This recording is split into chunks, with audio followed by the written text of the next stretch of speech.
Saudi আরবে গাছে পানি দিয়ে কিভাবে দেখেন, এইখান থেকে এইদিকে ওইদিকে দুইটা পানির লাইন গেছে, এইখান থেকে একবারে পানির মেইন যে হাউস পর্যন্ত পাইপের লাইন দেওয়া আছে। এই যে এখানে আবার লাইন দেওয়া আছে, এখান থেকে পানি উপর দিয়ে যায়। এই যে রাইজার আছে ছোট ছোট, রাইজার দিয়ে ঘুরি ঘুরি ঘুরি ঘুরি পরে। আর গাছের পরিস্থিতি দেখেন, অনেক গাছ মারা গেছে পানি না দেওয়ার কারণে, মাঝে মধ্যে পানি থাকে না। আর এই গাছটির কি নাম আপনার কি কেউ জানেন? গাছটির নাম হলো ইফুমিয়া।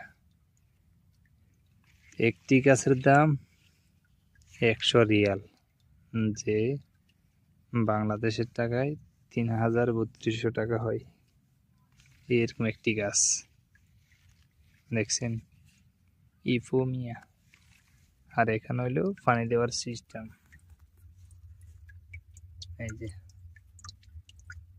দেখছেন, এখানে মনে কম্প্রেসার করে, প্রথম হাওয়া করার পরে যখন এই সুইচটা চালু করে দেওয়া হয়, তখন পানির স্পিডটা বাড়ে।